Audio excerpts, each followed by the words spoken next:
Voilà, Amorotai, Parashat, Shachnecha, en Chutz Haaretz et Korach en Eretz Israël, deuxième partie de Vartorah. On va faire un mot sur chaque parasha pour faire plaisir, aussi bien que pour que chacun il a de quoi parler. Je ne pense pas que je suis tout seul, mais pour que les gens qui nous écoutent, comme on a des gens, que Baruch Hashem, ils écoutent ce cours en Eretz Israël, les gens qui écoutent ce cours en Chutz Haaretz, on va faire deux chidushim sur ces parachutes. Bon, mais en tous les cas, le point commun entre la parashat Shelach Lecha et Korach, ce qu'on a vu à Myriam qui a parlé, c'est que la force de la Torah, c'est de dire, comme on l'a dit dans Pirkei Avot, Ve'alta min ba'atzmecha, ne crois pas en toi-même jusqu'à le jour de ta mort. Ne crois pas, moi je suis tzaddik, moi je suis un grand tzaddik, moi j'ai fréquenté toujours une école juive, été toujours à la yeshiva, je vais jamais fauter, jamais je ferai des avéras, je ferai toujours un ben Torah, quel que soit, quelqu'un de la Torah, même dans n'importe quel milieu. Je crains pas l'assimilation, je crains pas ça. Vous voyez, tous les jours on voit des gens qui ont été dans les yeshivot, qui ont été dans des écoles juives, qui n'ont jamais, et que au contraire, parce que des fois, quand ils ont été, je dis pas que c'est pas Chacham, c'est bien, mais vous dire que des fois au contraire, quand on est dans des écoles juives, on n'a pas appris des fois à lutter, et quand on se trouve dans un milieu goy, il peut nous arriver la pire des catastrophes, on peut arriver même à l'assimilation, même un mariage mixte. Tous ces parachutes, ils viennent nous apprendre aussi, à part l'importance de ne pas dire de la médisance, de ne pas dire de la shonara, même sur une terre. Voilà, Myriam, les explorateurs, ils ont parlé de la terre. Myriam, elle a parlé de son frère. Même sur une terre, on n'a pas le droit de parler du mal. Et là, on voit, c'était qui? Dans tous les cas, c'était une grande personnalité. On voit dans le parashat Shelach Lecha, il y a marqué Kulam Anashim. C'est tous des hommes. C'est comme dire des hommes. La Torah des hommes, c'est des hommes. On sait que c'est des hommes. On connaît les prénoms. On connaît bien qu'aujourd'hui, on a des prénoms d'hommes et de femmes en même temps. Voilà, il y a des noirs hommes et des noirs femmes. Je savais pas ça avant, mais j'ai appris. Voilà, non, il y a des noirs femmes, c'est comme le Maboul. Voilà, il y a tout. On vit avec le siècle où on est. Voilà, mais en tous les cas, on sait que c'est des hommes. Non, c'est quoi? Anashim, c'est Chashuvim. Des hommes importants. Myriam, pas une femme aussi importante que grâce à elle, on est sorti d'Égypte, que les femmes sont sorties d'Égypte. Elle a drivé les femmes pendant toute cette période-là. Ok, Korach, c'était aussi un des têtes du Sanhedrin, des importants, des gens qui levaient le Aaron à Kodesh. On ne donnait pas ça à n'importe qui. Et pourtant, ils ont fauté. Pour te dire, ne crois pas en toi-même. Jusqu'à la fin de ta vie. Ne crois pas, moi c'est fini. On a vu des Kohanim, Goudonim, des grands Kohanim, que ils ont servi au Tamikdash 80 ans. Ils ont tourné au vinaigre. On a vu des grands hommes qui ont tourné au vinaigre. Ne crois pas jusqu'à la fin de ta vie. Rabban Yochanan ben Zakkai, il a pleuré à la fin de sa vie. Il dit, pourquoi tu pleures? Toi, Rabban chez Israël, le maître d'Israël, il dit, je sais pas où on va m'amener. Jusqu'à la fin de sa vie, on ne peut pas savoir ce qu'on peut faire. C'est pour ça que c'est marqué dans Kohelet,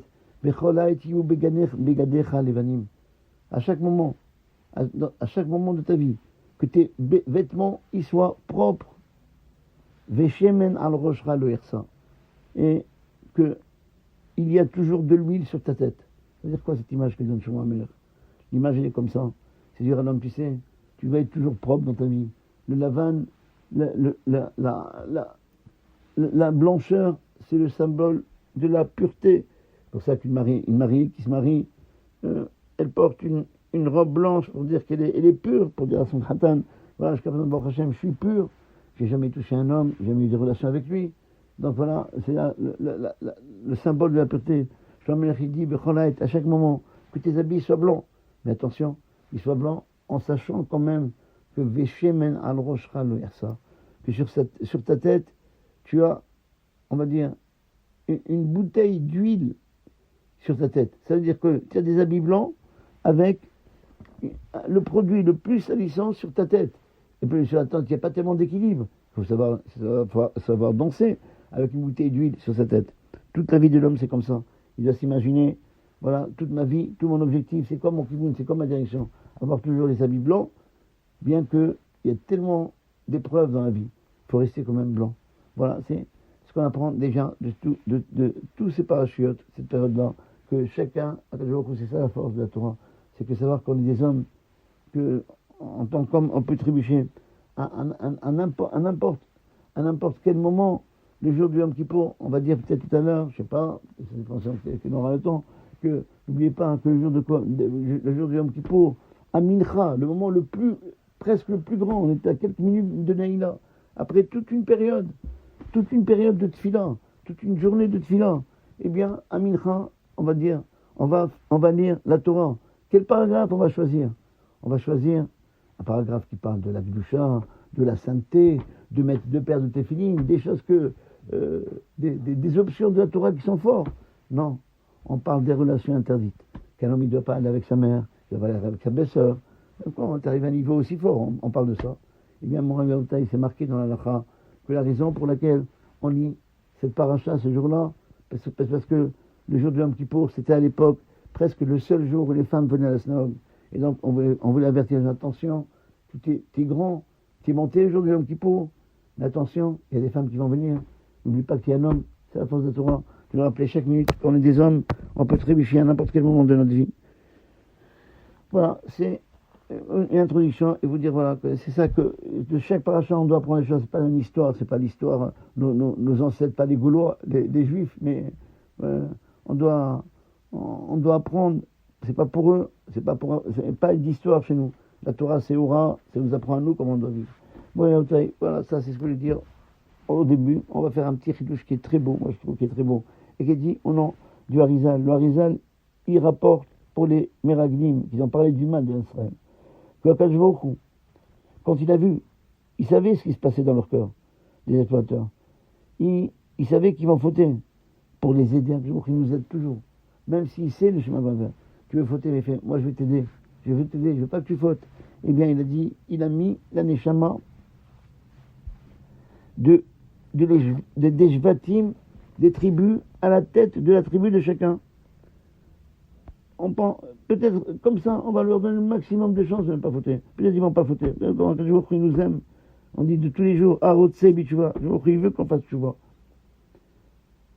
Ça veut dire quoi?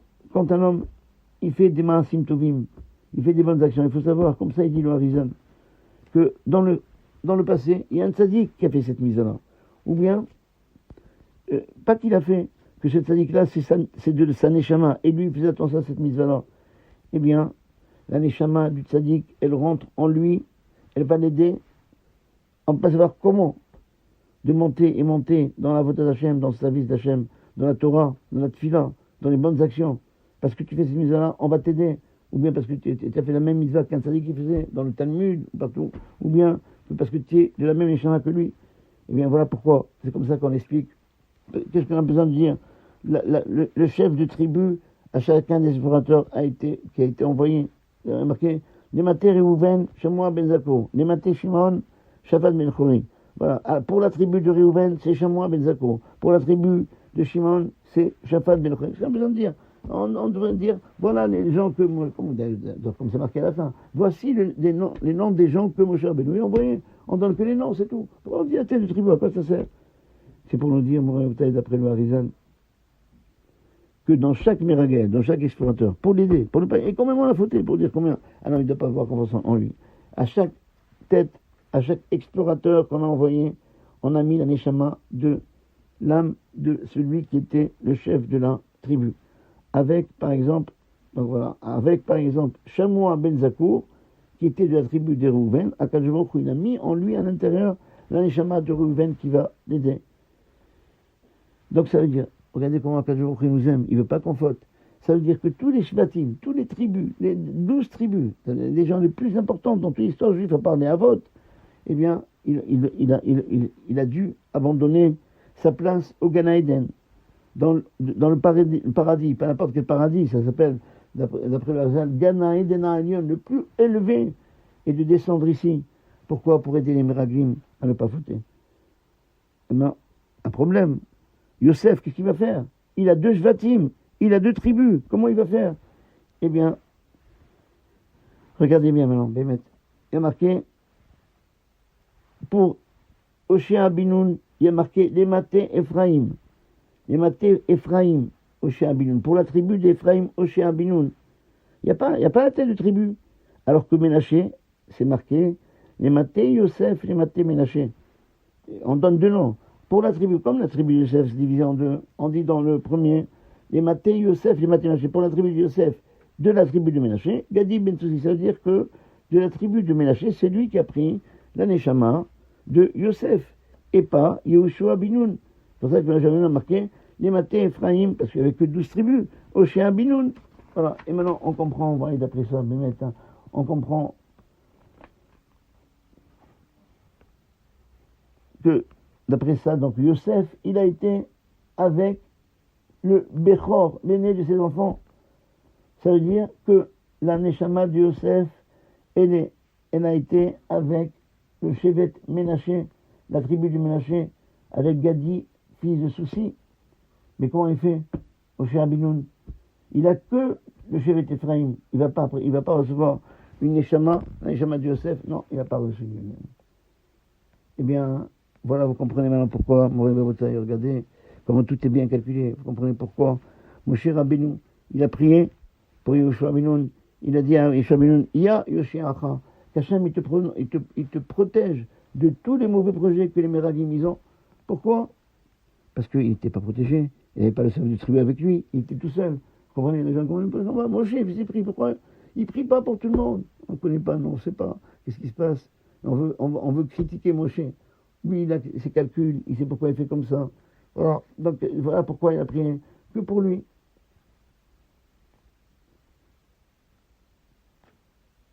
Pour vous dire. Et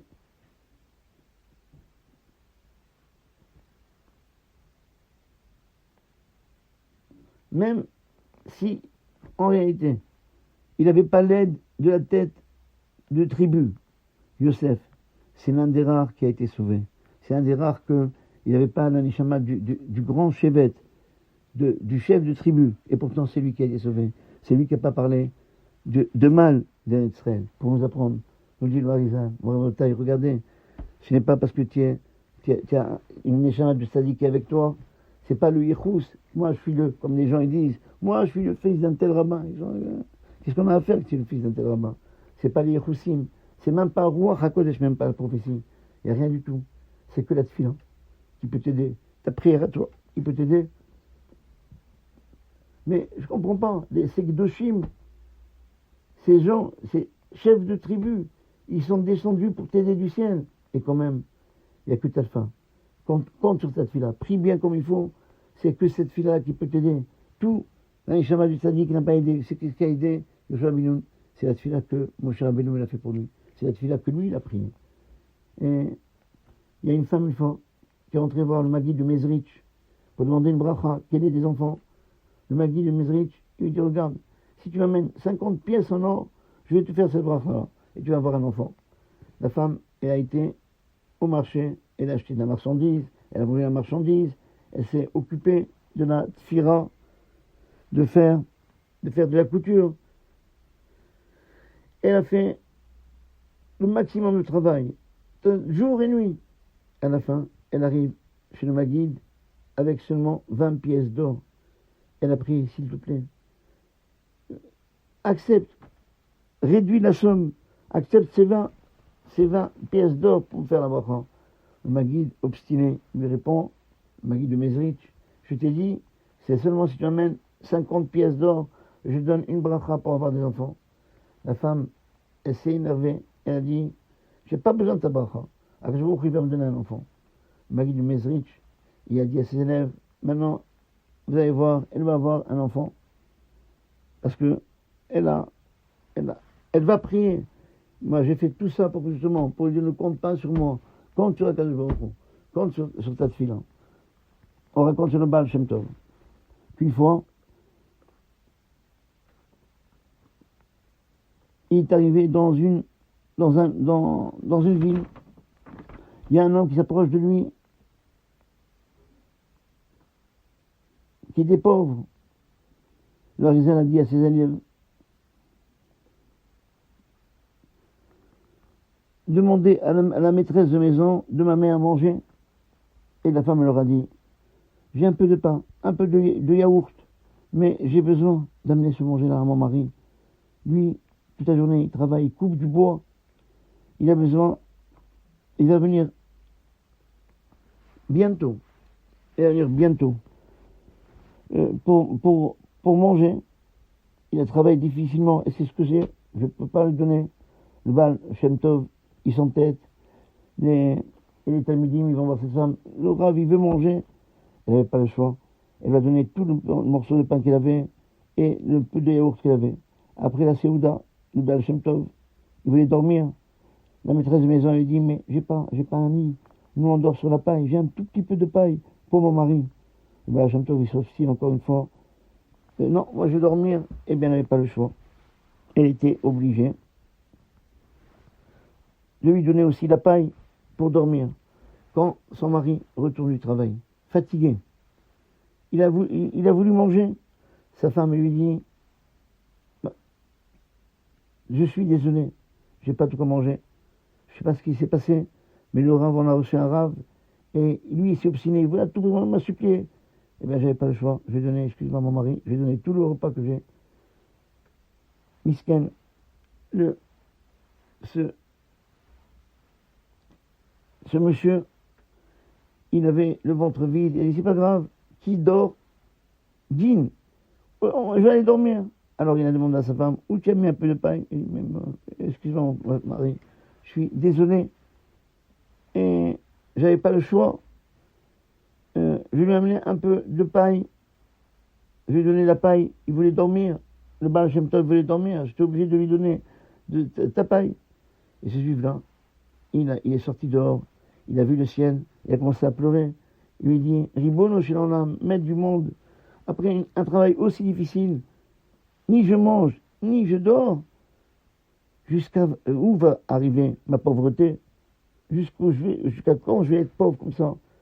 Après, le Baal Shem Tov, il passait dans cet endroit-là avec ses élèves, dans le même endroit où il était, et à cet endroit-là, où il y avait une maison avec de la paille pour dormir, il n'y avait pas de quoi manger, eh bien, c'était une maison de pauvres. Maintenant, on a vu un grand palais construit. Il tape à la porte, et le Baal Habayit, il ouvre, le maître de maison, il ouvre la porte, et le Baal Shem Tov, il dit au Baal Habayit, tu vas raconter ton histoire, et comment tu es devenu riche. Et moi, je vais te raconter mon histoire à moi. Le Baal Habayit, il raconte l'histoire, il dit, dans le passé, je préparais du vin, voilà. Mais j'ai fait faillite, j'ai pas réussi, alors j'ai coupé le bois. Le lendemain, quand j'ai quitté ma maison, eh bien, le cerf, il s'approche de moi, celui qui s'occupe de tout le domaine, et il voulait de mon vin. Je lui dis que j'ai pas de vin. Il s'est obstiné, et à la fin, on est descendu dans la cave. Il a vu qu'il me restait une seule cuve. Il m'a dit, bon, il reste une cuve, donne-la-moi à moi, je veux pas que tu aies pour toi. Eh bien, je lui ai expliqué que ce vin-là, c'est pour moi. Mais lui, il commençait à s'obstiner encore une fois. J'ai pris un verre de vin, j'ai mélangé un verre de vin. Et j'ai pris un fût, j'ai mis ce verre de vin et j'ai mélangé avec de l'eau. Et après, je vais au cru. Il a donné à ce vin-là un goût de Gan Eden. Le Paris se sert, il a tellement aimé mon vin, jusqu'à que la nouvelle est passée dans toute la ville, que j'ai un vin exceptionnel. Et de mon fût de vin, j'ai rempli des centaines de fûts de vin. Et c'est comme ça que je suis devenu riche. Voilà comment je suis devenu riche. Le Baal Shem Tov, il dit à ce riche, ça c'est ton histoire. Mais il lui dit, voilà mon histoire. Maintenant tu vas écouter. J'ai vu que on a été gozer, on a décidé dans le ciel de te rendre riche, de recevoir la richesse. Mais tu ne pourrais pas avoir cette richesse parce que on sait que au niveau de Briata Olam, tout était à la surface de la terre. Mais l'herbe n'a pas poussé. On attendait la tuile de l'homme. Tu sais, tout ça, c'était du ciel. Non, tu dois être un homme riche.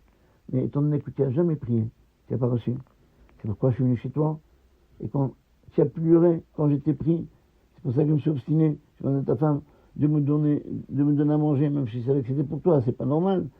Et j'ai pris ton lit pour pour te faire pleurer. Et quand tu as pleuré, eh bien, et tu as prié, de là est sortie toute la délivrance. Alors, est-ce qu'on pense que ce juif-là n'a jamais prié? C'est impossible. Il a fait comme nous. Il a prié. Il a été au Beth Knesset. Il a lu les Shema Israël avec Etfilin. Et quand même, on peut dire de lui, il n'a jamais prié. Parce que le tout, la tfila, rappelez-vous, moi, ça c'est le plus important de savoir. La tfila, c'est pas des mots. Et puis ça prononcer des mots. Les gens, quand on va terminer, c'est bien, sauf ici, on a terminé le plus tôt. Rappelez-vous, la tfila, il y a marqué où l'oravdo, bechol et bafrem, tu dois servir Hachem de tout son cœur. Si c'est des mots, c'est pas une avoda, c'est pas un travail. Pourquoi ça s'appelle la Hamida, surtout la Hamida, où on demande à Dieu, ça s'appelle Avoda Shebalev, parce que en réalité, c'est le service du cœur, et c'est un service, c'est un travail. La tfila, cet homme-là, il a pris, il a dit des mots. Je ne savais pas une fila, c'est se concentrer, savoir qu'il n'y a que Hachem qui doit nous aider. Et voilà, le seul tribu, une des rares tribus. Alors, en tous les cas, c'est pareil pour les deux. Les deux ont été livrés. C'est qui Yehoshua Abinoun et qui et Kalev Vénéfouné. Qu'est-ce qu'ils ont fait les deux? Yehoshua Abinoun, Moshe Rabbeinu a prié pour lui. Lui aussi a prié pour lui. Kalev Vénéfouné, il a été sur la tombe des Avot, il a prié. Les deux qui ont prié, c'est eux qui ont réussi. Et Yehoshua, c'est encore plus fort. Il n'avait pas l'anishama du tzaddik. Et quand même, il a été sauvé. Alors, ça nous dit, parce que pour nous apprendre que le plus important, c'est pas d'où tu viens, c'est qui ton papa, c'est lui qui disait, lui, un grand rave, non. La tfila, à toi, c'est plus que tout ça. Quand tu pries bien, quand tu fais quoi, tu comptes que sur toi, dans la tfila, dans les mitzvot, eh bien, il va t'aider encore plus. Ça pour la première paracha. La deuxième paracha, on va être rapide.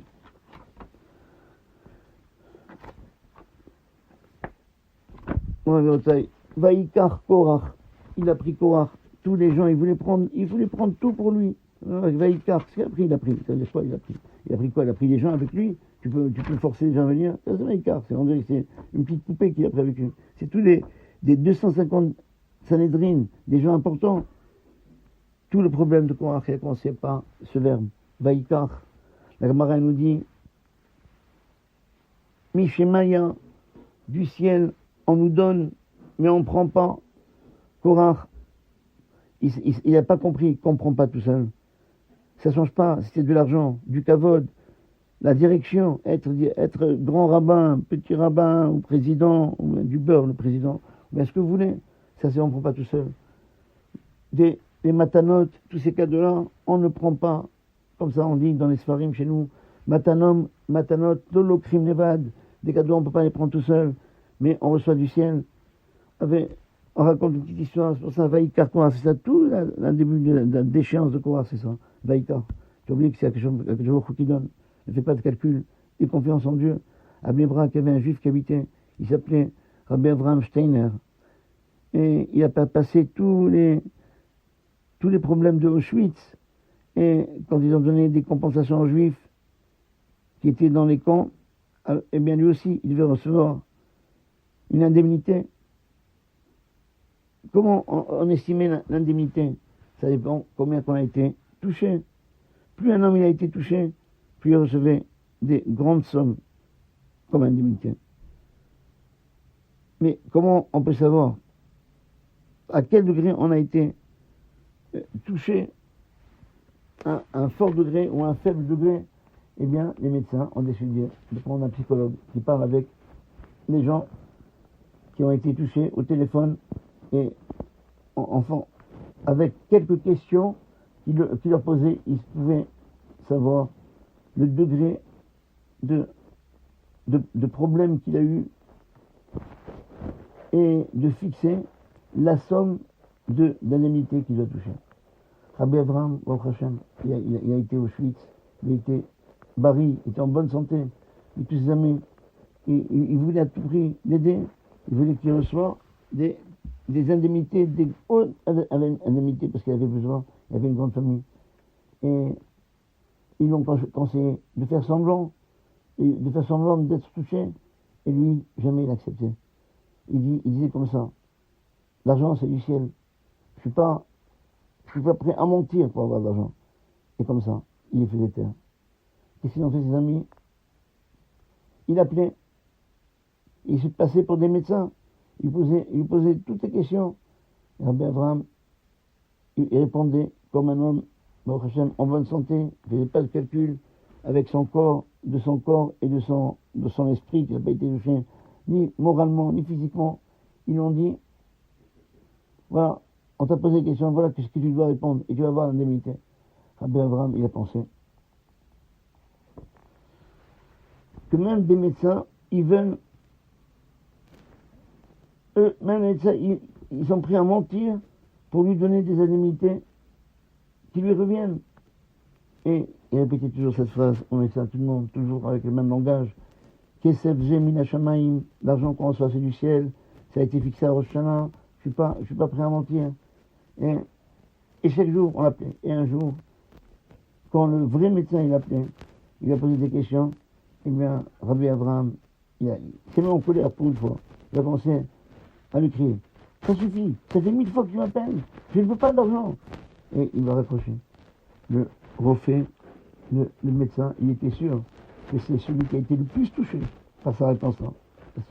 Et à la fin, Rabbi Abraham, il a reçu les plus hautes indemnités, sans dire du sheker, parce que je vous ferai la discipline. C'est ça qu'on apprend de quoi. Rappelez-vous, premier verbe, vaikar, et tout ce qu'on a, c'est pas, on a appris tout à l'heure l'importance de la prière, mais savoir que tout ce qu'on a, c'est pas nous qu'on le fait, que tout ce qu'on a, c'est une matana du ciel.